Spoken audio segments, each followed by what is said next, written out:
जय राधा माधव कुंज बिहारी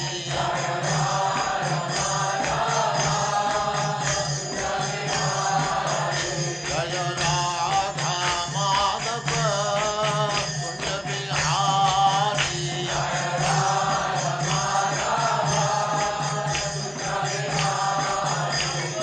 गोपी जन वल्लभ गिरिवरधारी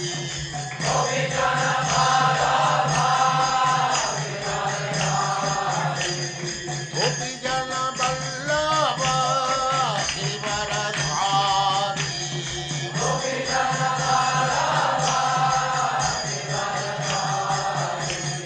यशोदनंदन व्रज जन रंजन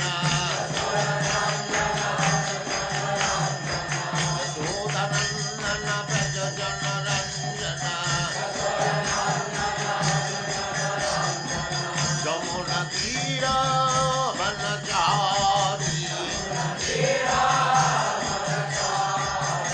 जय राधा माधव कुंज बिहारी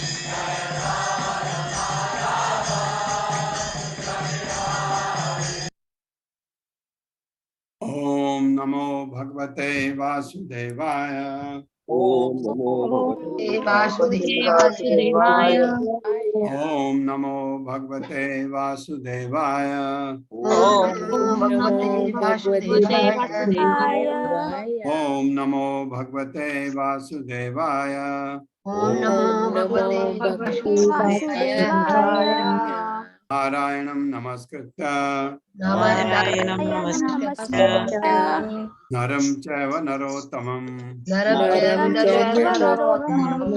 देवीं सरस्वतीं व्यासं ततो जयमुदीरयेत्। नष्टप्रायेषु भद्रेषु नित्यं भागवत सेवया भागवत सेवया ते उत्तम श्लोके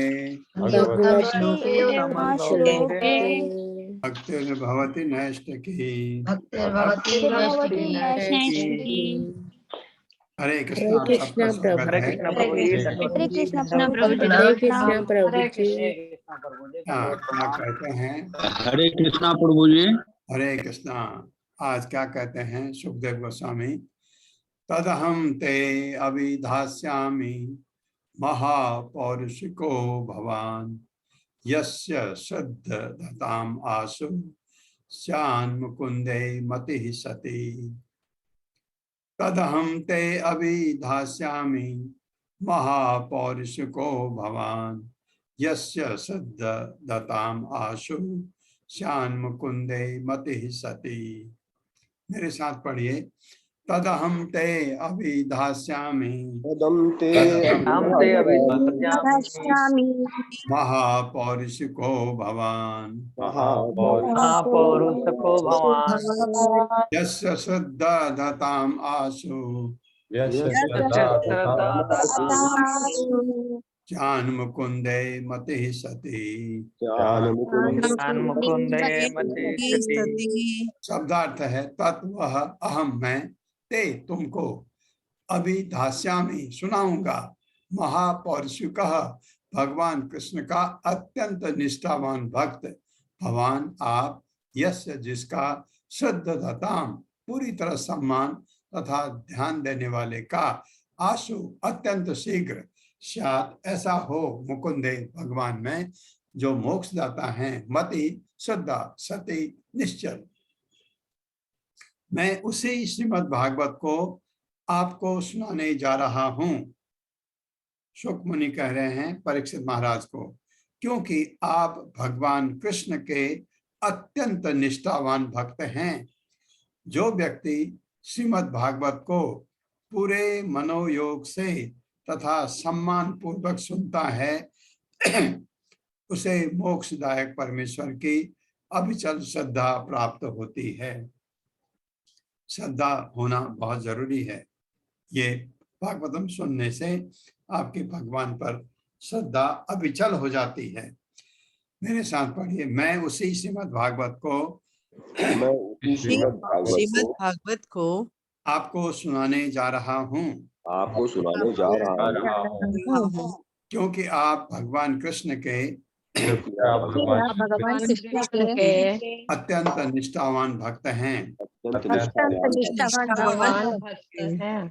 जो व्यक्ति श्रीमद् भागवत को जो भगवान को पूरे मनोयोग से से तथा सम्मान पूर्वक सुनता है, सम्मान पूर्वक सुनता है, है उसे मोक्षदायक परमेश्वर की उसे मोक्षदायक परमेश्वर परमेश्वर की की अविचल श्रद्धा प्राप्त होती है। अविचल श्रद्धा श्रद्धा प्राप्त होती है। हरे यही कृष्ण। चाहिए, यही चाहिए आपकी भगवान पर। जब अविचल श्रद्धा हो जाए तो आपके सारे काम बनते जाते हैं। फिर आपका आगे प्रकृति के 3 गुण छूटेंगे, फिर आपके साक्षात्कार होगा, भगवत साक्षात्कार। ये बहुत जरूरी है, भगवान पर अविचल श्रद्धा होना बहुत जरूरी है। ये कह रहे हैं परीक्षित महाराज को कि आपकी श्रद्धा भगवान पर अविचल हो जाती है जो इसको श्रद्धा पूर्वक सुनता है। तात्पर्य माता जी। हरे आपने कृष्ण पल्लवी माता जी। हरे कृष्ण माता जी। हरे कृष्ण प्रभु जी। पढ़िए माता। तात्पर्य श्री प्रभुपाद जी द्वारा। श्री प्रभुपाद जी की जय। श्रीमद् भागवत मान्य वैदिक वांग्मय है और वैदिक ज्ञान को प्राप्त करने की प्रणाली अवरोह पंथा अर्थात प्रामाणिक शिष्य परंपरा द्वारा दिव्य ज्ञान प्राप्त करने की विधि कहलाती है। भौतिक ज्ञान की उन्नति के लिए वैयक्तिक सामर्थ्य तथा शोध प्रवृत्ति की आवश्यकता पड़ती है, किंतु आध्यात्मिक सारी प्रगति बहुत कुछ गुरु की कृपा पर निर्भर करती है। गुरु को शिष्य से संतुष्ट होना चाहिए, तभी आध्यात्मिक विज्ञान के विद्यार्थी के समक्ष वह ज्ञान स्वतः प्रकट होगा। किंतु इस विधि को किसी तरह की जादूगरी मानने की भूल नहीं करनी चाहिए, जिसमें गुरु जादूगर की तरह शिष्य के भीतर आध्यात्मिक ज्ञान पहुंचा देगा, मानो वह उसे विद्युत धारा में आवेशित कर रहा हो। प्रामाणिक गुरु अपने शिष्य के प्रत्येक बात वैदिक वांग्मय के प्रमाणों के आधार पर बताता है। शिष्य ऐसी शिक्षा को मात्र बौद्धिक न मानकर विनीत भाव से जिज्ञासा करके तथा सेवा भाव से ग्रहण कर सकता है। भाव यह है कि शिष्य तथा गुरु दोनों को प्रामाणिक होना चाहिए। यहाँ पर गुरु सुखदेव गोस्वामी ने अपने महान पिता से जो कुछ सीखा है उसे वे उसी रूप में सुनाने के लिए उद्यत है, और शिष्य महाराज परीक्षित भगवान कृष्ण के परम भक्त है। भगवान कृष्ण का भक्त वह होता है जो निष्ठावान होकर यह विश्वास करता है कि भगवत भक्त होकर मनुष्य प्रत्येक आध्यात्मिक वस्तु से पूरी तरह संवर जाता है। यह शिक्षा साक्षात भगवान द्वारा भगवत गीता के पृष्ठों में दी गई है, जिसमें यह स्पष्ट वर्णन है कि भगवान कृष्ण ही सब कुछ है और पूर्ण रूप से उनकी शरण ग्रहण करने से मनुष्य पूर्ण रूप से पवित्र व्यक्ति बन जाता है। भगवान कृष्ण के प्रति ऐसी अविचल श्रद्धा से मनुष्य श्रीमद् भागवत का विद्यार्थी बन जाता है और वह अंत में उसी तरह मोक्ष प्राप्त करता है जिस तरह महाराज परीक्षित ने प्राप्त किया था। श्रीमद् भागवत के व्यावसायिक वाचक तथा छद्म भक्त जिनकी श्रद्धा एक सप्ताह के सुनने पर निर्भर होती है, वे सुखदेव गोस्वामी तथा महाराज परीक्षित से भिन्न होते हैं। श्री व्यासदेव ने सुखदेव गोस्वामी को जन्माद्यस्य श्लोक से प्रारंभ करके संपूर्ण श्रीमद् भागवत सुनाई, अतएव सुखदेव गोस्वामी ने भी राजा को पूरी भागवत सुनाया। भगवान कृष्ण को श्रीमद् भागवत 11वें स्कंद में महापुरुष के रूप में बताया गया है, जो कि स्वयं ही भक्तिमय स्वरूप में भगवान श्री चैतन्य महाप्रभु है। श्री चैतन्य महाप्रभु अपनी भक्तिमय प्रवृत्ति में साक्षात भगवान कृष्ण है, जो कलि युग की पतितात्माओं पर विशेष कृपा करने के लिए पृथ्वी पर अवतरित हुए थे। भगवान कृष्ण के इस महापुरुष स्वरूप की स्तुति करने के उपयुक्त 2 श्लोक है। ध्येयं सदा परिविघ्नम् अभीष्टदोहं भृत्यार्तीर्थास्पदं शिवविरिञ्चितं शरण्यं भृत्यार्तिहं प्रणपाल भवाब्धिपूतं वन्दे महापुरुषते चरणारविन्दं त्यक्त्वा सुदुत्यज्य सुरोप्सितराजलक्ष्मीं धर्मिष्ठ आर्यवचसा यद्गादरण्यं मायामृगं दयितेत्सितं न धावत् वंदे महापुरुष ते चरणारविंदम। श्रीमद् भागवत 11वां स्कंद 5वां अध्याय 33 और 34वां श्लोक। दूसरे शब्दों में पुरुष का अर्थ है भोक्ता और महापुरुष का अर्थ है परम भोक्ता या भगवान श्री कृष्ण। जो व्यक्ति परमेश्वर श्री कृष्ण के पास तक पहुंचने के योग्य है वह महापुरुष कहलाता है। जो कोई श्रीमद् भागवत को प्रामाणिक वाचक से ध्यान पूर्वक सुनता है वह निश्चित रूप से मोक्ष के प्रदाता भगवान का निष्ठावान भक्त बन जाता है। श्रीमद् भागवत को सुनने के मामले में महाराज परीक्षित जैसा सावधान कोई नहीं था और श्रीमद् भागवत को सुनाने के लिए सुखदेव गोस्वामी जैसा कोई सुयोग्य व्यक्ति नहीं था। इसीलिए जो भी आदर्श वाचक या आदर्श श्रोता श्री रूप सुखदेव गोस्वामी तथा महाराज परीक्षित के पद चिन्हों का अनुसरण करता है निसंदेह उन्हीं की तरह मोक्ष प्राप्त करेगा। महाराज परीक्षित को केवल श्रवण द्वारा मोक्ष मिला और सुखदेव गोस्वामी ने केवल प्रवचन करके मोक्ष प्राप्त किया। प्रवचन, पाठ तथा श्रवण 9 भक्तिमय कार्यों में से 2 कार्य है और इन सिद्धांतों के आंशिक या समग्र रूप में पालन करने से मनुष्य को परम पद प्राप्त हो सकता है। अतएव श्रीमद् भागवत का संपूर्ण पाठ जन्माद्यस्य श्लोक से प्रारंभ करके 12वें स्कंद के अंतिम श्लोक तक महाराज परीक्षित की मोक्ष प्राप्ति के निमित्त सुखदेव गोस्वामी द्वारा सुनाया गया। पद्म पुराण में इसका उल्लेख है कि गौतम मुनि ने महाराज अम्बरीश को सलाह दी कि वे सुखदेव गोस्वामी द्वारा श्रीमद् भागवत के पारायण को नियमित रूप से सुने। यहाँ इसकी पुष्टि है कि महाराज अम्बरीश ने श्रीमद् भागवत को आदि से अंत तक उसी रूप में सुना जिस रूप में सुखदेव गोस्वामी ने उसका प्रवचन किया। अतएव जिसकी रुचि श्रीमद् भागवत में है उसे चाहिए कि वह कुछ अंश यहाँ से और कुछ अंश वहां से पढ़कर उसके साथ खिलवाड़ न करे, अपितु वह महाराज अम्बरीश अथवा महाराज परीक्षित जैसे महान राजाओं के पद चिन्हों का अनुसरण करे और उसे सुखदेव गोस्वामी के किसी प्रामाणिक प्रतिनिधि से ही सुने। हरे कृष्ण प्रभु जी। बहुत धन्यवाद माता जी, बहुत अच्छे तरह आपने श्लोक पढ़ा, बहुत अच्छा लगा मुझे। ये महाराज अम्बरीश को महान राजा थे अम्बरीश का, दुर्वासा मुनि और अम्बरीश का वर्णन आता है। भगवान के महान भक्त थे, पूरी उसी तरह से सुना उन्होंने। ये कहा गया, प्रभुपाद क्या कह रहे हैं, कुछ अंश यहाँ से कुछ अंश वहां से लेकर भागवत सुनाने का अपराध न करें। करते हैं ना आजकल जो भागवत सप्ताह लगा हो कुछ, क्योंकि 9 बजे 10 बजे शुरू होता है और 3-4 बजे तक पूरा हो जाता है उनका दिन। 7 दिन करते हैं ऐसे, कुछ यहाँ से सुनाए, कुछ वहां से, कुछ कथाएं सुना दी, कुछ गाने गा दिए। इस तरह प्रभुपाद कहते हैं बहुत बड़ा अपराध है। भागवत सप्ताह, ये सप्ताह जो भागवत हुआ था, ये दोनों मोक्ष प्राप्त कर गए। सुखदेव गोस्वामी ने भागवतम सुनाई का मतलब उन्होंने श्रवणम कीर्तन किया, भगवान की कथाओं का वाचन किया। सुखदेव गोस्वामी ने पूरी भागवतम सुनाई, वो भगवत धाम चले गए।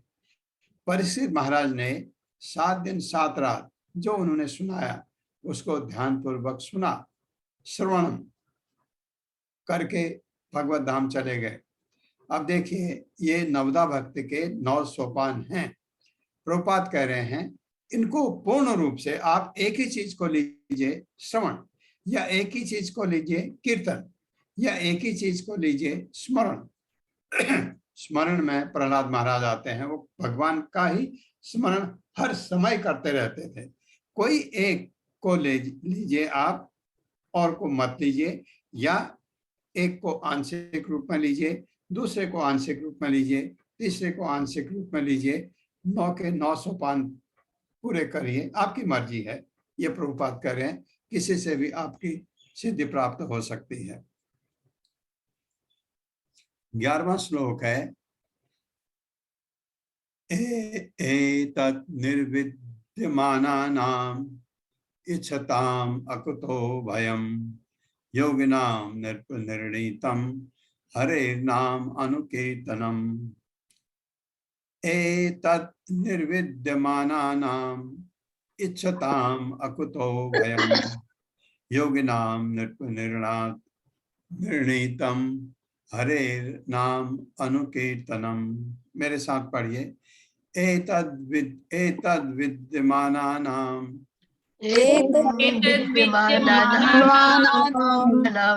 नहीं, त्रुटि हो गई। एतद निर्विद्यमानानाम इच्छताम अकुतो भयम् योगिनाम नृपनिर्णीतम नाम अनुकीर्तनम एतत् निर्विद्यमानानाम इच्छताम अकुतो भयम् योगिनाम नृपनिर्णीतम नाम अनुकीर्तनम। शब्दार्थ है एतत्, यह है विद्यमानानाम, जो समस्त भौतिक इच्छाओं से पूरी तरह मुक्त है उनका। इच्छताम, जो समस्त प्रकार के भौतिक भोग के इच्छुक हैं उनका। अकुतः भयम, समस्त संदेहों तथा भय से मुक्त। योगी नाम, आत्मतुष्टों का। नृप, हे राजा। निर्णितम, निश्चित सत्य। हरे, भगवान कृष्ण का नाम, पवित्र नाम। अनु, किसी के पीछे। सदैव, कीर्तनम, कीर्तन। हे राजन, महापुरुषों का अनुगमन करके भगवान के पवित्र नाम का निरंतर कीर्तन उन समस्त लोगों के लिए सफलता का निसंशय तथा निर्भीक मार्ग है, जो समस्त भौतिक इच्छाओं से मुक्त हैं। दोनों चीज, भौतिक इच्छाओं से मुक्त होना चाहिए, भगवान का कीर्तन करना चाहिए, अथवा जो समस्त भौतिक भोगों के इच्छुक हैं जैसे हम लोग हैं, और उन लोगों के लिए भी जो दिव्य ज्ञान के कारण आत्मतुष्ट हैं। ये सबके लिए बताया है, हम जैसे लोगों के लिए और उनके लिए जिनकी कोई भौतिक इच्छा नहीं है, भगवान का निरंतर कीर्तन करना।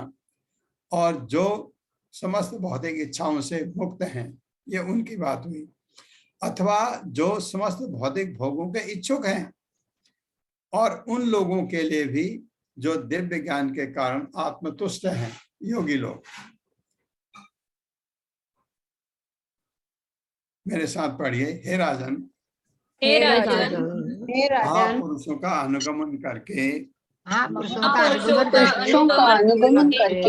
भगवान के पवित्र नाम का निरंतर कीर्तन उन समस्त लोगों के लिए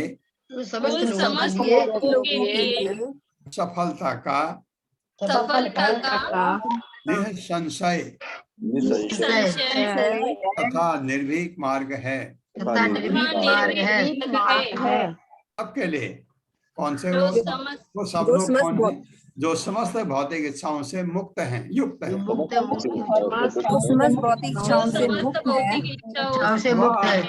अथवा समस्त भौतिक भोगों के इच्छुक हैं, और उन लोगों के लिए भी जो दिव्य ज्ञान के कारण आत्मतुष्ट हैं।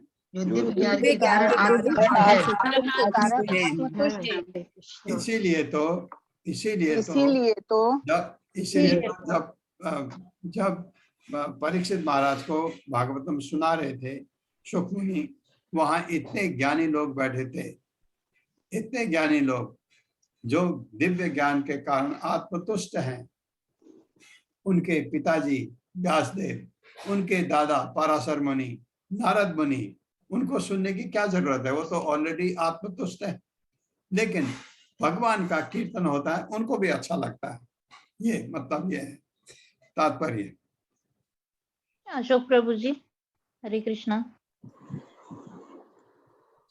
हरे कृष्ण प्रभु जी, हरे कृष्ण माता जी। पढ़िए प्रभु। श्री प्रभुपाद जी की जय। श्री प्रभुपाद जी का तात्पर्य। पिछले श्लोक में मुकुंद के प्रति आसक्त की नितांत आवश्यकता का प्रतिपादन हुआ है। ऐसे विभिन्न प्रकार के लोग हैं जो नाना प्रकार के कार्यों में सफलता प्राप्त करने के इच्छुक होते हैं। सामान्यतः ये लोग भौतिकवादी हैं जो भौतिक तृप्ति का सर्वाधिक भोग करना चाहते हैं। उनके बाद आध्यात्मवादियों का नंबर आता है जिन्होंने भौतिक भोग की प्रकृति के विषय में पूर्ण ज्ञान प्राप्त कर लिया है और इस तरह वे जीवन की भ्रामक शैली से दूर रहते हैं। न्यूनाधिक वे आत्म साक्षात्कार द्वारा अपने आप में संतुष्ट रहते हैं। इनसे भी ऊपर भगवत भक्त हैं जो न तो भौतिक जगत को भोगने की कामना करते हैं और न इसे छुटकारा पाने की इच्छा करते हैं। वे भगवान श्री कृष्ण को तुष्ट करने के लिए लगे रहते हैं। दूसरे शब्दों में भगवत भक्त अपने लिए कोई कामना नहीं करते। यदि भगवान की इच्छा हो तो भक्त समस्त भौतिक सुविधाओं को स्वीकार करते हैं और यदि भगवान इसे नहीं चाहते तो भक्तगण समस्त प्रकार की सुविधाएं यहाँ तक कि मोक्ष को भी ताक पर रख सकते हैं। न ही वे आत्माराम होते हैं क्योंकि वे केवल भगवान की तुष्टि चाहते हैं। इस श्लोक में श्री सुखदेव गोस्वामी भगवान के दिव्य कीर्तन की संस्तुति करते हैं। भगवान के पवित्र नाम के निरपराध भाव से कीर्तन तथा श्रवण से मनुष्य पहले भगवान के दिव्य रूप से परिचित होता है, फिर भगवान के गुणों से और तब उनकी लीलाओं इत्यादि की दिव्य प्रकृति से परिचित होता है। फिर भगवान के गुणों से और तब उनकी लीलाओं इत्यादि की दिव्य प्रकृति से परिचित। यहाँ पर इसका उल्लेख हुआ है कि भगवत नाम को अधिकारियों से सुनकर उसका निरंतर कीर्तन करना चाहिए। इसका अर्थ यह हुआ कि अधिकारियों से श्रवण करना पहली शर्त है। पवित्र नाम का श्रवण करते रहने से क्रमशः मनुष्य भगवान के रूप गुण लीलाओं आदि के विषय में श्रवण करने की अवस्था को प्राप्त होता है और इस तरह उत्तरोत्तर उनकी महिमा के कीर्तन की आवश्यकता उत्पन्न होती है। ये भी न केवल भक्त की सफलता संपन्नता के लिए संस्तुत की गई है अपितु उन लोगों के लिए भी जो भौतिक रूप से आसक्त है। श्री सुखदेव गोस्वामी के अनुसार सफलता प्राप्त करने की ये सुस्थापित विधि है जो न केवल उनके द्वारा अपितु समस्त पूर्ववर्ती आचार्यों द्वारा स्थापित की गई है। अतएव और आगे प्रमाण देने की आवश्यकता नहीं रह जाती। ये विधि न केवल आदर्शवादी सफलता के विभिन्न विभाग के जिज्ञासुओं के लिए संस्कृत है अपितु उन लोगों के लिए भी है जिन्होंने कर्मी दार्शनिक का भगवत भाव के रूप में पहले ही सफलता प्राप्त कर ली है। हरे कृष्णा प्रभु जी। कृष्णा लवलीन माता जी। हरे कृष्णा लवलीन माता जी। हरे कृष्णा माता जी। वेट हरे कृष्ण प्रभु जी। हरे कृष्ण माता जी। शिशिल प्रपात जी की जय। शिशिल प्रपात जी के द्वारा तात्पर्य है शील जीव गोस्वामी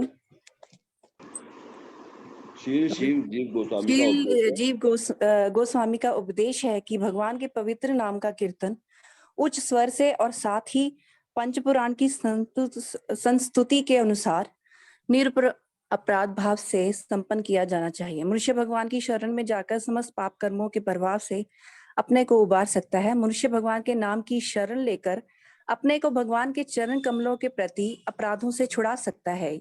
किंतु यदि कोई भगवत नाम के चरणों पर अपराध करता है तो वह अपने को नहीं बचा सकता। पद्म पुराण में ऐसे अपराधों का उल्लेख है जिनकी संख्या 10 बताई गई है। पहला अपराध उन महान भक्तों को कलंकित करना है जिन्होंने भगवान की महिमा का उपदेश किया है। दूसरा अपराध है भगवान के पवित्र नामों को संसारी ख्याति के रूप में देखना। भगवान समस्त ब्रह्मांडों के स्वामी है, अतः वह विभिन्न स्थानों में विभिन्न नामों से जाने जा सकते हैं, किंतु इससे भगवान की किसी तरह की पूर्णता सिद्ध नहीं होती। भगवान के लिए प्रयुक्त कोई भी नाम शब्दावली अन्य किसी भी नाम जैसी पवित्र है क्योंकि वह सभी भगवान के निमित्त है। ऐसे पवित्र नाम भगवान के ही समान शक्तिशाली होते हैं और सृष्टि के किसी भी भाग में भगवान के किसी एक स्थानीय तौर पर परिचित नाम का कीर्तन करने तथा भगवान की महिमा के गायन करने में कोई रोक टोक नहीं है। सारे नाम कल्याणप्रद हैं और मनुष्य को चाहिए कि ऐसे नामों में भौतिक व्यापारिक वस्तु की तरह भेदभाव नहीं समझे।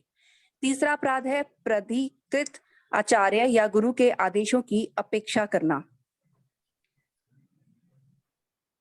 चौथा अपराध शास्त्रों को या वैदिक ज्ञान को कलंकित करना है। पांचवा अपराध भगवान के पवित्र नाम को अपनी संसारी गणना के अनुसार परिभाषित करना है। भगवान का पवित्र नाम भगवान से अभिन्न है और मनुष्य को चाहिए कि भगवान के पवित्र नाम को उनसे अभिन्न समझे। छठा अपराध है पवित्र नाम की मनमानी व्याख्या।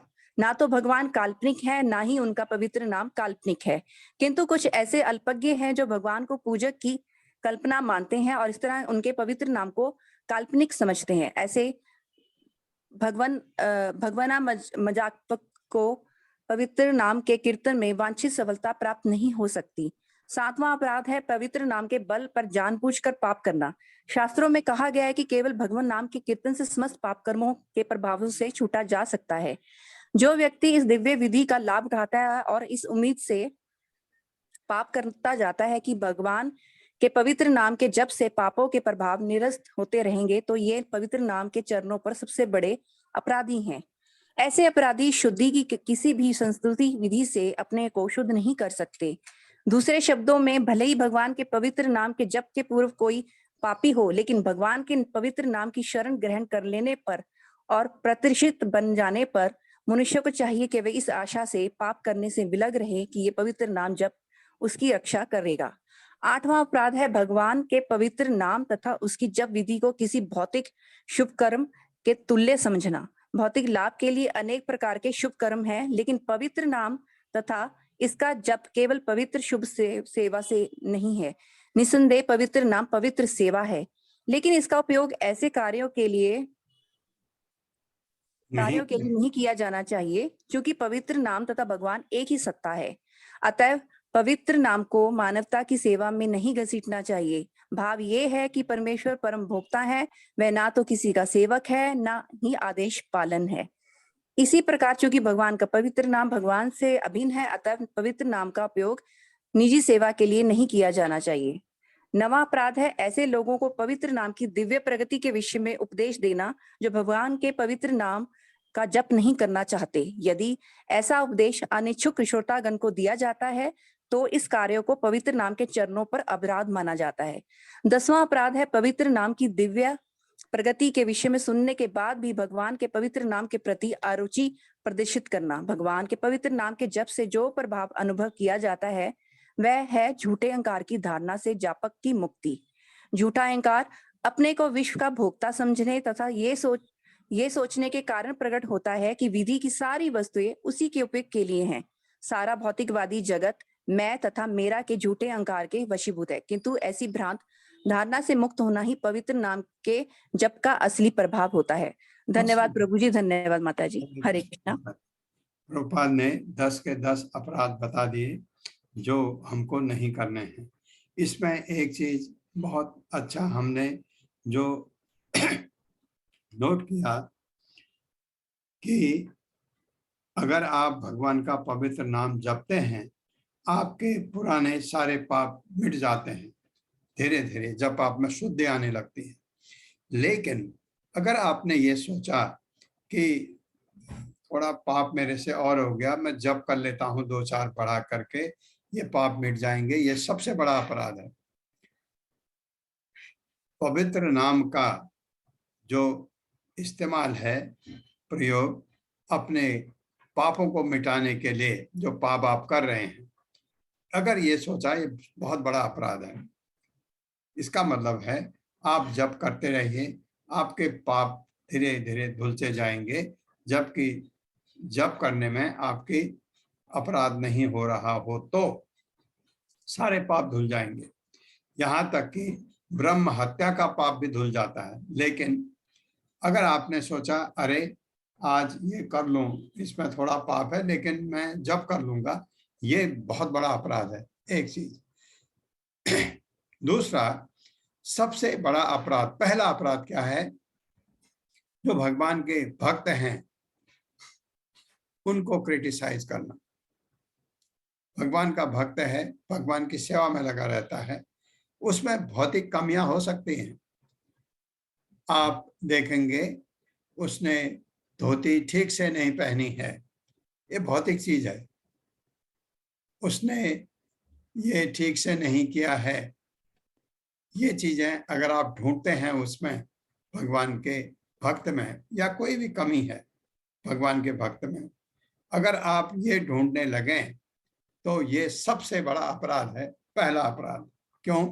क्योंकि ये भक्त अपना घर बार, अपने माता पिता, अपने संबंधी दोस्तों सबको त्याग करके भगवान की सेवा के लिए जाता है। इतना महान त्याग आप करके सोच सकते हैं? आप कभी आप सोच सकते हैं कि घर त्याग करके भगवान की भक्ति में लग जाओ? ये ये ऐसे भक्त की अगर आप आलोचना करते हैं तो वो सबसे बड़ा अपराध है, पहला अपराध वही है। ये 10 को आप पढ़िए, 10 अपराध। ये 10 अपराध जब हम माला जपते हैं, सुबह मंगल आरती होती है मंदिर में, मंगल आरती के बाद ये 10 अपराध बोले जाते हैं सबको, ताकि आपको याद रहे कि दिन में मैं ये अपराध न कर सकूं, तो उसके बाद माला जपते हैं। ये 10 अपराध बहुत जरूरी हैं जो नहीं होने चाहिए। अगर आप माला जपते हैं, ये 10 अपराध नहीं होने चाहिए। 10वां अपराध जो है उसमें आपसे सबसे अपराध होता है शुरू में। कौन से?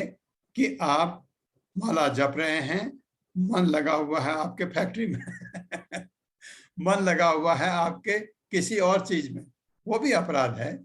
लेकिन उसको प्रभुपाद ने कहा, गुरु ने कहा है कि आप धीरे धीरे उसको कम कर सकते हैं।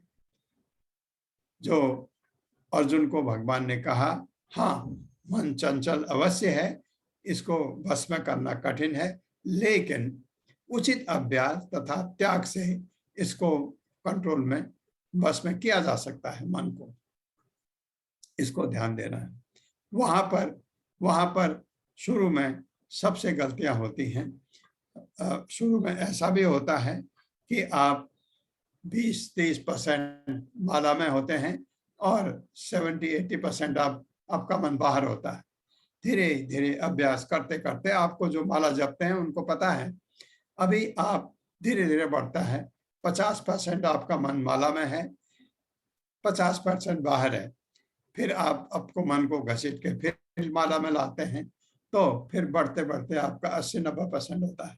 जिस दिन 100% हो गया, आपकी सिद्धि प्राप्त हो जाएगी आपको। ये इसलिए माला जपने में बहुत ध्यान रखें। एक तो आपका हृदय बहुत ही शांत होना चाहिए। तृणातपि सुनिचेना तरोरपि सहस्रुणा अमानिना मान देना कीर्तन सदा हरि। बिल्कुल ऐसे आपके मन कैसा हो कि आप बहुत ही शांत हैं, तब माला जपिए।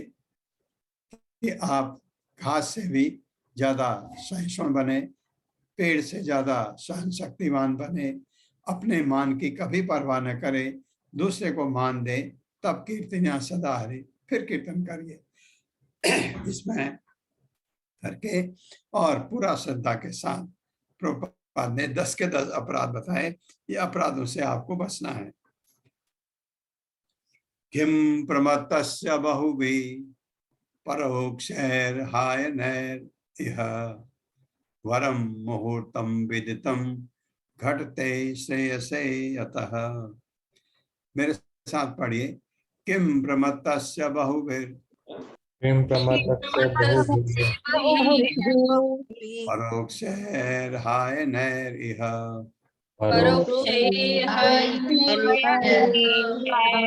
वरम मुहूर्तम विदितम घटते श्रेयसे यतः।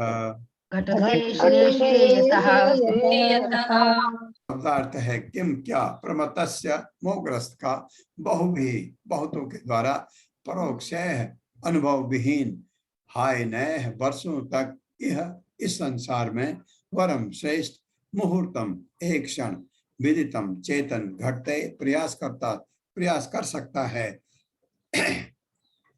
श्रेय से परमार्थ के मामले में, यतः जिससे, भावार्थ है ऐसे दीर्घ जीवन से क्या लाभ जिसे इस संसार में वर्षों तक अनुभवहीन बने रहकर गंवा दिया जाए। इससे तो अच्छा है पूर्ण चेतना का एक क्षण, क्योंकि इससे उसके परम कल्याण का मार्ग प्रशस्त होता है। बहुत अच्छा लिखा है, पढ़िए मेरे साथ। ऐसे दीर्घ जीवन से क्या लाभ, ऐसे दीर्घ जीवन से क्या लाभ जिसे इस संसार में वर्षों तक अनुभव विहीन बने रहकर गंवा दिया जाए। गवा दिया जाए। इससे तो अच्छा है इससे तो अच्छा है पूर्ण चेतना का एक क्षण, चेतना का एक क्षण, क्योंकि इससे उसके क्योंकि इससे उसे परम कल्याण का मार्ग प्रशस्त होता है। परम कल्याण का मार्ग प्रशस्त होता है। तात्पर्य और माता जी, हरे कृष्णा। हरे कृष्णा माता जी, हरे कृष्णा प्रभु जी, दंडवत प्रणाम। पढ़िए माता जी। तात्पर्य श्रील प्रभुपाद द्वारा श्रील प्रभुपाद की जय। श्रील सुखदेव गोस्वामी ने महाराज परीक्षित को प्रत्येक गतिशील व्यक्ति द्वारा भगवान के पवित्र नाम का जप करने की महत्ता का उपदेश दिया।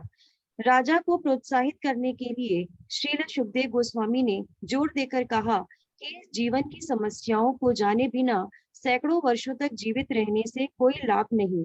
इससे तो परमार्थ की चेतना से युक्त एक क्षण का भी जीवन श्रेयकर है। जीवन का परमार्थ सच्चित तथा आनंद से पूर्ण है। जो लोग भौतिक जगत के ब्रह्म लक्षणों, बाह्य लक्षणों से मोहग्रस्त रहते हैं और खाओ पियो मौज करो जैसे पाश्विक वृत्ति में लगे रहते हैं, वे मूल्यवान समय को व्यर्थ ही गुजारते हुए अपने जीवन को गंवा रहे हैं। हमें पूर्ण चेतना में रहकर यह समझ लेना चाहिए कि बद्ध जीव को यह मनुष्य जीवन आध्यात्मिक सफलता प्राप्त करने के लिए प्राप्त हुआ है और इस लक्ष्य को प्राप्त करने की सरलतम विधि है भगवान के पवित्र नाम का कीर्तन। पिछले श्लोक में हमने इस विषय की कुछ सीमा की व्याख्या की है और अब आगे हम पवित्र नाम के चरणों पर किए जाने वाले विभिन्न अपराधों पर प्रकाश डालेंगे। श्री जीव गोस्वामी प्रभु ने प्रामाणिक शास्त्रों से अनेक उदाहरण दिए हैं और पवित्र नाम के चरणों पर किए जाने वाले अपराधों के विषय में व्यक्त विचारों की योग्यता पूर्वक पुष्टि की है। विष्णु यामल तंत्र से श्रील जीव गोस्वामी ने सिद्ध किया है कि भगवान नाम के कीर्तन मात्र से मनुष्य सारे पापों के प्रभावों से मुक्त हो सकता है। मार्कंडेय पुराण से उदाहरण देते हुए श्री गोस्वामी जी कहते हैं कि मनुष्य को चाहिए कि वह ना तो भगवत भक्त की निंदा करे और ना उन लोगों की बातें सुने जो भगवत भक्त को छोटा बताने का प्रयास करते रहते हैं। भक्त को चाहिए कि निंदक की जीभ काटकर उसे निंदा करने से रोके और यदि ऐसा न कर सके तो उसे चाहिए कि भगवत भक्त की निंदा सुनने की अपेक्षा आत्मघात कर ले। निष्कर्ष यह है कि मनुष्य को ना तो भगवत भक्त की निंदा सुननी चाहिए, ना किसी को ऐसा करने देना चाहिए। यहाँ तक देवताओं के नामों से भगवान के पवित्र नाम में अंतर करने की बात है। शास्त्र भगवत गीता 10वें स्कंद के 41वें श्लोक में यह बताते हैं कि 41वें पाठ में यह बताते हैं कि सारे असामान्य शक्तिशाली जीव परम शक्तिमान भगवान कृष्ण के ही अंश हैं। स्वयं भगवान के अतिरिक्त सभी उनके अधीन है। कोई भी भगवान से स्वतंत्र नहीं है, चूंकि कोई भी ना तो भगवान से अधिक शक्तिमान है या उनकी शक्ति के तुल्य है। अतः किसी का नाम भगवान के नाम के समान शक्तिशाली नहीं हो सकता। भगवान के पवित्र नाम के कीर्तन मात्र से मनुष्य समस्त स्रोतों से एक ही समय घटित होने वाली नियत शक्ति प्राप्त कर सकता है। अतएव भगवान के परम पवित्र नाम की समता अन्य नामों से नहीं करनी चाहिए। ब्रह्मा, शिव या अन्य शक्तिशाली देवता कभी परम भगवान विष्णु के समान नहीं हो सकते। भगवान की शक्तिशाली पवित्र नाम निश्चित से मनुष्य के पाप के प्रभावों से उबार सकता है, किंतु जो व्यक्ति भगवान के पवित्र नाम की दिव्य शक्ति का उपयोग अपने कुत्सित कार्यों के लिए करना चाहते हैं, वे संसार में सबसे पतित व्यक्ति होते हैं। ऐसे व्यक्तियों को भगवान या उनके गण कभी भी क्षमा नहीं करते। अतएव मनुष्य को चाहिए कि सभी प्रकार से बिना किसी अपराध के अपने जीवन का उपयोग भगवान के यशोगान में करे। जीवन के ऐसे कार्य की भले ही वह एक क्षण का हो, तुलना अज्ञान में दीर्घ जीवन से नहीं की जा सकती। जैसे वृक्ष या अन्य जीवों का दीर्घ जीवन जो किसी प्रकार की आध्यात्मिक प्रगति किए बिना हजारों वर्षों तक जीवित रह सकते हैं। हरे कृष्ण प्रभु जी। ऐसे हरे कृष्ण माता जी, ऐसे जीवन का क्या लाभ कि आप अबोध रहे पूरे जीवन, 80, 90 साल, 95 साल जीते हैं लोग, और लोग कहते हैं अरे बहुत जिया बहुत जिया। क्या जिया? खाक जिया। भगवान के बारे में कुछ भी नहीं पता, भगवान की भक्ति करी नहीं, अपने को इतना महान, इतने अकड़ के रह करके चले गए। तो ये बहुत अच्छा तात्पर्य लिखा है प्रभुपाद ने कि भगवान के पवित्र नाम का जप करने से हमारी सिद्धि प्राप्त हो सकती है, लेकिन इससे हमको अपनी भौतिक चीजों से नहीं जोड़ना चाहिए।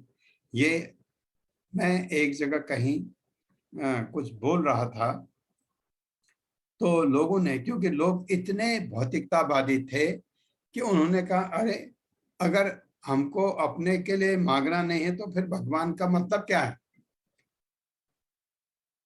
भगवान से मैंने कहा वो मांगो जिससे आपका कल्याण हो। अगर आप फिर जन्म लेते हैं तो कल्याण नहीं है, क्योंकि जन्म लेने में, जन्म मृत्यु जरा व्याधि में आप मनुष्य योनि में आएंगे इसकी कोई गारंटी नहीं, और मनुष्य योनि में भी अच्छे घर में, संपन्न घर में पैदा होंगे इसकी कोई गारंटी नहीं। मनुष्य योनि में आपने देखा है कुछ कीड़े मकोड़ों की तरह रहते हैं, गरीबी की हालत इतनी खराब रहती है, उस जीवन से क्या फायदा। तो लेकिन लोग भक्ति का मतलब समझते हैं भगवान को हाथ जोड़ो और भगवान आपको दें जो चाहिए, वहीं अपराध हमसे हो जाता है। अब राजा खट्वांग का वर्णन आ रहा है। खट्वांगो नाम राजर्षि ज्ञात्वा इत्थयाम इह, ज्ञात्वा खट्वांगो नाम राजर्षि ज्ञात्वे यत्ताम इह आयुषः मुहूर्तात् सर्वम उत्सृज्य गतवान अभयम हरिम। खट्वांगो नाम राजर्षि ज्ञात्वा ताम इह आयुषः मुहूर्तात् सर्वम उत्सृज्य गतवान अभयम हरिः। अभयम हरिम। मेरे साथ पढ़िए। खट्वांगो नाम राजर्षि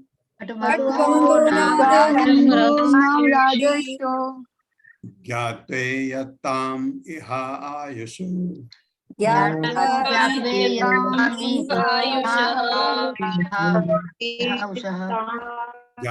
यत्ताम इह आयुषः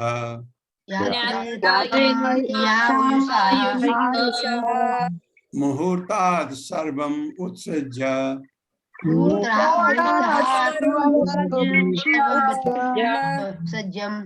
गतवान अभयम हरिम। शब्दार्थ। खट्वांग राजा खट्वांग नामक राज ऋषि, ऋषि तुल्य राजा, ज्ञात्वा जानकर, यह ताम अवधि, यह इस संसार में, आयुषः अपने जीवन की, मुहूर्तात् एक ही क्षण में, सर्वम सब कुछ, उत्सृज्य छोड़कर, गतवान स्वीकार किया, अभयम पूरी तरह सुरक्षित, हरिम भगवान को। भावार्थ है राजर्षि खट्वांग, जो राजर्षि खट्वांग को जब यह सूचना दी गई कि उनकी आयु का केवल एक क्षण मुहूर्त शेष है, तो उन्होंने तुरंत अपने आप को समस्त भौतिक कार्यकलापों से मुक्त करके परम रक्षक भगवान की शरण ले ली। मेरे साथ पढ़िए। राजर्षि खट्वांग को जब यह सूचना दी गई उनकी आयु का एक क्षण यानी मुहूर्त शेष है, तो उन्होंने तुरंत अपने आप को समस्त भौतिक कार्यकलापों से मुक्त करके परम रक्षक भगवान की शरण ले ली। हरे कृष्णा। उषा पारिक माता जी। हरे कृष्णा। हरे कृष्णा माता जी। हरे कृष्णा प्रभु जी। पढ़िए। आवाज आ रही है मेरी? हाँ, आ रही। श्री प्रभुपाद जी की जय। श्री कपिलवाद जी के द्वारा तात्पर्य। पूरी तरह से प्रतिबद्ध व्यक्ति को अपने वर्तमान मनुष्य जीवन के मूल कर्तव्य का ज्ञान होना चाहिए। भौतिक जीवन की तुरंत की आवश्यकताओं की पूर्ति के लिए किया गया कर्म ही सब कुछ नहीं है। मनुष्य को अगले जीवन में श्रेष्ठतम पद प्राप्त करने के लिए अपने कर्तव्य के प्रति सजग रहना चाहिए। मनुष्य जीवन हमें इसी मुख्य कर्तव्य की तैयारी करने के लिए मिला है। यहाँ पर महाराज खटवांग का उल्लेख राजर्षि के रूप में हुआ है, क्योंकि वे अपने ऊपर राज्य प्रबंध का उत्तरदायित्व होते हुए भी अपने जीवन के मुख्य कर्तव्य को भूले नहीं थे। यही हाल महाराज युधिष्ठिर तथा महाराज परीक्षित जैसे अन्य राज ऋषियों का भी था। वे अपने मुख्य कर्तव्य को निभाने के प्रति जागरूक रहने के कारण उदाहरण रूप आदर्श व्यक्ति थे। महाराज खटवांग को देवताओं ने असुरों से युद्ध करने के लिए स्वर्ग में बुलाया था और राजा के रूप में उन्होंने देवताओं को पूरी तरह संतुष्ट करते हुए युद्ध किया। इस पर देवताओं ने प्रसन्न होकर उन्हें भौतिक भोग का कोई वर देना चाहा, लेकिन क्योंकि महाराज खटवांग अपने प्रमुख कर्तव्य के प्रति अत्यंत जागरूक थे, अतः उन्होंने देवताओं से अपने शेष जीवन की अवधि के विषय में पूछा। इसका अर्थ यह है कि वे देवताओं से भौतिक वर प्राप्त करने के उद्देश्य में न थे, क्योंकि उन्हें अगले जीवन की तैयारी करनी थी। क्योंकि देवताओं ने उन्हें बताया कि उनके जीवन का केवल एक क्षण शेष है, तो राजा ने तुरंत उस स्वर्ग लोक को छोड़ दिया जो उच्च स्तरीय भौतिक भोग से पूरित है, और इस पृथ्वी पर आकर उन्होंने परम रक्षक श्री भगवान की शरण ली। वे अपने महज प्रयास में सफल रहे और उन्हें मुक्ति प्राप्त हुई। राजर्षि द्वारा यह प्रयास यद्यपि एक क्षण के लिए था, किंतु सफल रहा, क्योंकि वे अपने मुख्य कर्तव्य के प्रति सदैव जागरूक रहे। इस तरह से महाराज परीक्षित को महर्षि सुखदेव गोस्वामी द्वारा प्रोत्साहित किया गया, जबकि उनके जीवन के 7 ही दिन शेष थे, जिसमें उन्हें श्रीमद् भागवतम के रूप में भगवान की महिमा का श्रवण करने का मुख्य कर्तव्य संपन्न करना था। श्री भगवान की इच्छा से महाराज परीक्षित को अविलंब श्री सुखदेव गोस्वामी मिल गए और आध्यात्मिक सफलता का जो महान कोश वे अपने पीछे छोड़ गए हैं, उसका उल्लेख श्रीमद् भागवतम में सुंदर ढंग से किया गया है। हरे कृष्णा प्रभु जी। हरे कृष्णा माता जी, हरे कृष्णा। तो देखा आपने, राजा खटवांग ने एक क्षण, ये शायद 2 मिनट का टाइम था मेरे ख्याल से, आएगा भागवतम में आगे। खटवांग महाराज ने जब देवताओं खुश होकर के कहा, और उन्होंने कहा ये छोड़ो, आप बताओ मेरा समय कितना बचा है। उन्होंने कहा एक क्षण पृथ्वी पर आए भगवान को अपने को सरेंडर कर दिया, आत्म समर्पण भगवान को, और सिद्धि प्राप्त कर ली। और यही चीज सुखदेव परीक्षित महाराज का था, जिनका 1 हफ्ता बचा हुआ है। उन्होंने भगवान के कथाओं का श्रवण करने में बिताया और श्रद्धा से एकनिष्ठ होकर। तव अपि एतर्हि कौरव्य सप्ताहं जीवितावधि उपकल्पय तत्सर्वं तावद् यत्साम्परायिकं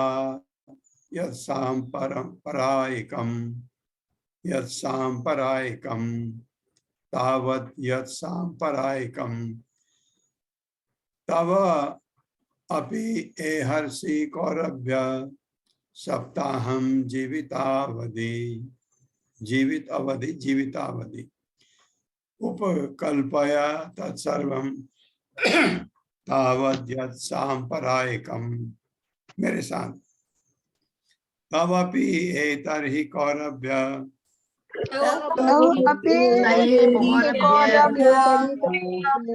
सप्ताहं जीवितावधि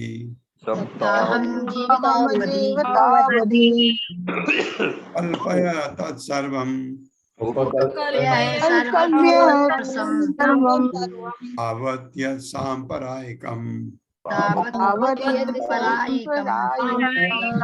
शब्दार्थ तव तुम्हारा अपि भी एतर ही अतएव कौरव्य हे कुरुवंशी सप्ताह 7 दिन सप्ताह जीवित आयु अवधि सीमा उपकल्पय संपन्न करो तत्वे सर्वम समस्त तावत तब तक यत जो है सांपरायिकम अगले जीवन के लिए अनुष्ठान। हे महाराज परीक्षित, सुखमुनि कह रहे हैं, अब आपकी आयु के और 7 दिन शेष हैं, अतएव इस अवधि में आप उन समस्त अनुष्ठानों को संपन्न कर सकते हैं जो आपके अगले जीवन के परम कल्याण के लिए आवश्यक है। मेरे साथ पढ़िए। हे महाराज परीक्षित, हे महाराज अब आपकी आयु के और 7 दिन शेष हैं, अतएव इस अवधि में आप उन समस्त अनुष्ठानों को संपन्न कर सकते हैं जो आपके अगले जीवन के परम कल्याण के लिए आवश्यक है। परम कल्याण के लिए आवश्यक है। अरे पूजा। हरे कृष्णा। अनीता खंडेलवाल माता जी।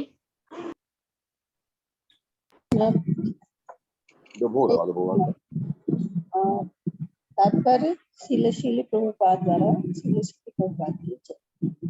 महाराज खटवांग, जिन्होंने अल्प समय में अपने अगले जीवन के लिए अपने आप को तैयार कर लिया था, उनका उदाहरण प्रस्तुत करने के पश्चात शील सुखदेव गोस्वामी ने महाराज परीक्षित को यह कहकर प्रोत्साहित किया कि चूंकि उनके पास अब भी 7 दिन शेष हैं, अतः वे अगले जीवन की तैयारी के लिए इस समय का सदुपयोग सरलता से कर सकते हैं। एक तरह से गोस्वामी जी ने महाराज परीक्षित को बताया कि वे श्री भगवान के शब्द रूप की शरण ग्रहण कर लें, क्योंकि उनके जीवन के अब भी 7 दिन शेष हैं और इस प्रकार से वे मुक्त हो लें। दूसरे शब्दों में शील सुखदेव गोस्वामी ने जिस तरह महाराज परीक्षित को श्रीमद् भागवतम सुनाया था, उसी रूप में उसका श्रवण करके प्रत्येक व्यक्ति अपने जीवन की अच्छी तरह तैयारी कर सकता है।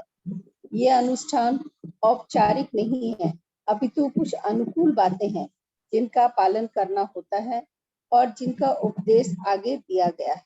हरे कृष्णा। हरे कृष्णा माता। अंत काले तो पुरुष आगते गत साध्वसः छिन्दाद संग शस्त्रेण स्पृहाम देहे अनुये चतम। मेरे साथ पढ़िए। अंत काले तो पुरुष आगते गत साध्वसः छिन्दाद संग शस्त्रेण छिन्दाद असंग शस्त्रेण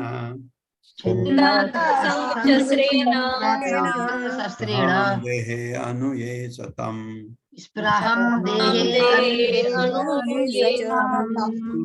शब्दार्थ अंत काले जीवन की अंतिम अवस्था में तू, लेकिन पुरुष व्यक्ति आगते आकर के गत साध्वसः मृत्यु के भय से के बिना छिन्दात काट दे असंग अनासक्ति शस्त्रेण हथियार से स्पृहाम सारी इच्छाओं को देह भौतिक शरीर से अनु से संबंधित ये वे सब च तथा तम उसको। भावार्थ है मनुष्य को चाहिए कि जीवन के अंत काल में मृत्यु से तनिक भी भयभीत न हो। ये सुन लीजिए, भागवतम कह रही है, सुख मुनि कह रहे हैं, उनकी वाणी है, सुन के हृदय में प्रिंट कर लीजिए दिमाग में।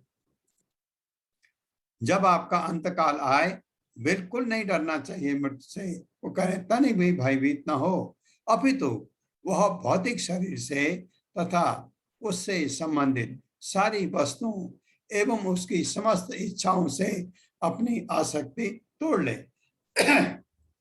सारी आसक्ति भौतिक जगत से तोड़ ले। आसक्ति कहाँ? अब भगवान में। मेरे साथ पढ़िए। मनुष्य को चाहिए कि मनुष्य को चाहिए कि जीवन के अंतकाल में जीवन के अंतकाल में मृत्यु से तनिक भी भयभीत न हो, मृत्यु से तनिक भी भयभीत न हो, अपितु वह वो भौतिक शरीर से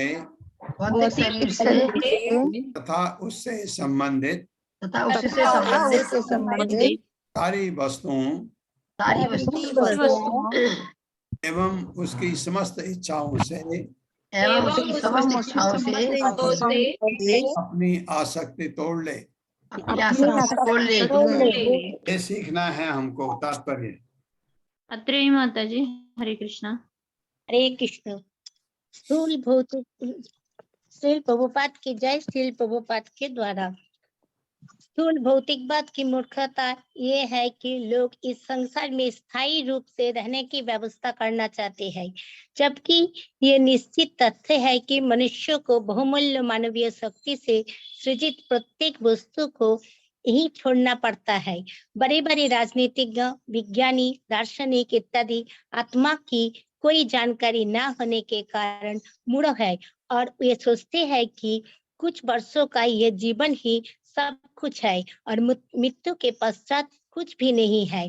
संसार के विद्वान मंडल में भी इस तरह का अल्पज्ञान मानवीय शक्ति के प्राणत्व का हनन कर रहा है और इसके भयावह परिणाम देखने को मिल रहे हैं। इतने पर भी मूढ़ों भौतिकवादी लोग इसकी चिंता नहीं करते कि अगले जीवन में क्या होने जा रहा है। श्रीमद् भगवत गीता का प्राथमिक उपदेश यह है कि मनुष्य ये जाने कि इस शरीर का अंत होने पर भी जीव की पहचान समाप्त नहीं होती है, क्योंकि शरीर तो मात्र बाहरी वस्त्र है। जिस प्रकार मनुष्य पुराने वस्त्रों बदलता है, उसी प्रकार व्यक्तिगत जीव शरीर बदलता है और शरीर का ये बदलाव ही मृत्यु कहलाता है। अतः वर्तमान जीवनावधि आयु के अंत में शरीर के मृत्यु परिवर्तन की प्रक्रिया है। बुद्धिमान मनुष्यों को इसके लिए तैयार रहना चाहिए और अगले जीवन में सर्वोत्तम प्रकार का शरीर पाने के लिए प्रयास करना चाहिए। सर्वोत्तम प्रकार का शरीर आध्यात्मिक शरीर है। यह उन लोगों को मिलता है जो भगवत भ्रम जाता है या ब्रह्म के क्षेत्र में प्रवेश करते हैं। इस खंड के द्वितीय अध्याय में इस विषय की विशद व्याख्या की जाएगी, लेकिन जहां तक शरीर परिवर्तन की बात है, मनुष्य को चाहिए कि अभी से अगले जीवन की तैयारी करे। मूढ़ लोग वर्तमान नश्वर जीवन को अधिक महत्व देते हैं और इस प्रकार मूढ़ नेता शरीर तथा शारीरिक संबंधों पर बल देते हैं। ये शारीरिक संबंध इस शरीर तक ही सीमित नहीं होते, अपितु परिजनों, पत्नी, बच्चों, समाज, देश तथा अन्य अनेक बातों तक विस्तारित होते हैं, जिनका अंत मृत्यु के साथ हो जाता है। मृत्यु के पश्चात मनुष्य वर्तमान शारीरिक संबंधों को भूल जाते हैं। हम इस प्रकार का थोड़ा अनुभव रात के सोते समय होता है। सोते समय हम सब शरीर को तथा सारे शारीरिक संबंधों भूल जाते हैं। यद्यपि ये विस्मृति कुछ घंटों की क्षणिक अवस्था की होती है। मृत्यु कुछ मासों के लिए निद्रा के अतिरिक्त कुछ नहीं, जिसमें दूसरा शारीरिक बंधन विकसित होता है, जो हमें प्रकृति के नियम द्वारा हमारी आकांक्षा के अनुसार दिया जाता है। अतः मनुष्य को इस वर्तमान शरीर की अवधि में अपनी आकांक्षा को परिवर्तित करना होता है और इसके लिए इस मनुष्य जीवन में प्रशिक्षित की आवश्यकता है। ये प्रशिक्षण। हरे कृष्णा। सुमन माता जी। हरे कृष्णा। हरे कृष्ण माता जी। प्रभुपाद की जय। प्रभुपाद जी का तात्पर्य, यह प्रशिक्षण जीवन की किसी भी अवस्था में, यहाँ तक कि मृत्यु के कुछ क्षण पूर्व भी आरंभ किया जा सकता है, किंतु इसकी सामान्य विधि यह है कि वह प्रशिक्षण जीवन के क्रम से ब्रह्मचर्य अवस्था से शुरू किया जाए और धीरे धीरे गृहस्थ, वानप्रस्थ तथा संन्यास आश्रम की दिशा में इसमें प्रगति की जाए। इस प्रशिक्षण को देने वाली संस्था वर्ण आश्रम धर्म या सनातन धर्म पद्धति कहलाती है, जो मनुष्य जीवन को पूर्ण बनाने की सर्वोत्तम विधि है। अतः यह अवश्य है कि जब मनुष्य अधिक से अधिक 50 वर्ष की आयु प्राप्त कर ले तो वह पारिवारिक, सामाजिक या राजनीतिक जीवन से भी अपना संबंध तोड़ ले और वानप्रस्थ तथा संन्यास आश्रम का प्रशिक्षण लेकर अगले जीवन की तैयारी प्रारंभ कर दे। लेकिन सामान्य जनता के नेता रूप में मूल भौतिकवादी लोग पारिवारिक संबंधों से संबंध विच्छेद न करके उन्हीं के प्रति आसक्त रहते हैं। इस प्रकार वे प्रकृति के नियमों के शिकार बनते हैं और अपने कर्म के अनुसार पुनः स्थूल शरीर प्राप्त करते हैं। ऐसे मूल शासकों को जीवन के अंतिम समय लोगों से कुछ सम्मान प्राप्त हो सकता है, लेकिन इसका अर्थ ये नहीं होता कि वे प्रकृति के इस नियमों से अछूत रहेंगे जिसके द्वारा प्रत्येक व्यक्ति के हाथ पांव जकड़े हुए रहते हैं। इसीलिए सबसे अच्छा यही है कि प्रत्येक व्यक्ति स्वेच्छा से पारिवारिक संबंधों को त्याग दे और इस तरह वे परिवार, समाज, देश इत्यादि की शक्ति को भगवान की भक्ति में सेवा में स्थानांतरित कर दे। यहाँ तक ये बताया गया है कि मनुष्य को पारिवारिक आसक्ति की सारी इच्छाएं त्याग देनी चाहिए। मनुष्य को चाहिए कि वे श्रेष्ठतर इच्छाओं को अवसर दे, अन्यथा ऐसी कुसंगति इच्छाओं को परित्याग करने का अवसर नहीं आएगा। इच्छा तो जीव के साथ जुड़ी है, क्योंकि जीव साक्षात है, अतः जीव की इच्छाएं भी उसके लिए स्वाभाविक साक्षात है। अतः मनुष्य इच्छा करना छोड़ नहीं सकता, किंतु इच्छाओं की विषय वस्तु तो बदली जा सकती है। इसी तरह मनुष्य को भगवत धाम वापस जाने की इच्छा विकसित करनी चाहिए। इससे भक्ति के विकास के अनुपात के अनुसार भौतिक लाभ, भौतिक सम्मान तथा भौतिक लोकप्रियता की इच्छाएं समतः कम होगी। जीव तो सेवा कार्यों के निमित्त ही है और उसकी इच्छाएं इसी सेवा से मनोवृत्ति के चारों ओर केंद्रित रहती है। राज्य के सर्वोच्च प्रशासक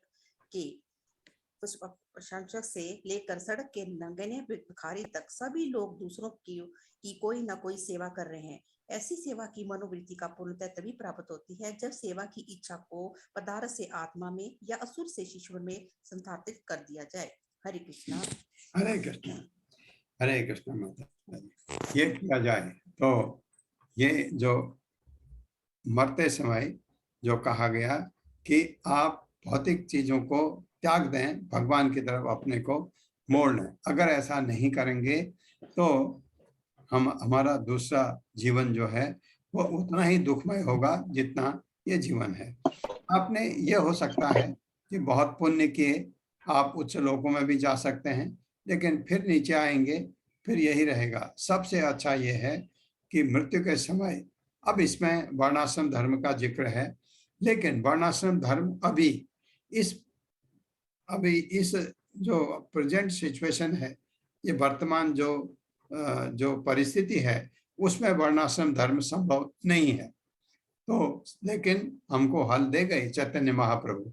कहा क्या? कलयुग में हरिनाम जपो, हरे नाम हरे नाम हरे नाम एव केवलम कलव नास्ति एव नास्ति एव नास्ति एवर गति अन्यथा। और कोई दूसरा उपाय है ही नहीं। हरिनाम जपो, मंत्र दे गए, हरे कृष्ण महामंत्र जपो। और दूसरा क्या बताया कि पूरे भगवत गीता में यज्ञ बहुत जरूरी है। तो चैतन्य महाप्रभु ने कहा कलयुग में संकीर्तना यज्ञ करो, बस। तो आपका तो सब कुछ बता के गए। अब आप किसी धर्म में हैं, आप विद्यार्थी हैं, आप गृहस्थ में हैं, या आपको वानप्रस्थ में होना चाहिए था, हैं नहीं, हम बंद कहाँ जाते हैं, संन्यास कहाँ लेते हैं हम? तो गृहस्थ में हैं हम। पहले ब्रह्मचर्य थोड़ा बहुत रहा, उसके बाद गृहस्थ में आ गए। गृहस्थ के बाद जब आप, इसमें 50 बताया गया, 50 नहीं भी हो, जब आपको लगा अब बच्चे कमाने लग गए, तो आप घर से आपका अटैचमेंट कम हो जाना चाहिए। धीरे धीरे करके अब अटैचमेंट कम हो तो कहाँ हो अटैचमेंट? भगवान की तरफ। भगवान की भक्ति करें और भगवान की तरफ अटैचमेंट हो। बाद में एक अवस्था आती है जब आपको लगता है अब मेरा समय ज्यादा नहीं है, तो सांसारिक चीजों से एकदम विरक्ति और भगवान की तरफ आसक्ति, भगवान की तरफ आसक्ति, यही इसी में हमारा कल्याण हो सकता है। ओम अज्ञान तिमिरांधस्य ज्ञानांजन शलाकया चक्षुरुन्मिलितं येन तस्मै श्री गुरुवे नमः। नमो विष्णुपादाय कृष्णपृष्ठाय भूतले श्रीमते भक्तिवेदांत स्वामिनिति नामिने। नमस्ते सारस्वती देवे गौरवाणी प्रचारणे निर्विशेष शून्यवादी पाश्चात्य देश तारणे। जय हो श्री कृष्ण चैतन्य प्रभु नित्यानंद श्री अद्वैत गदाधर शिवासादि गौर भक्त वृंद। हरे कृष्ण कृष्ण कृष्ण हरे हरे, हरे राम राम राम हरे हरे। हरे कृष्णा अशोक प्रभु,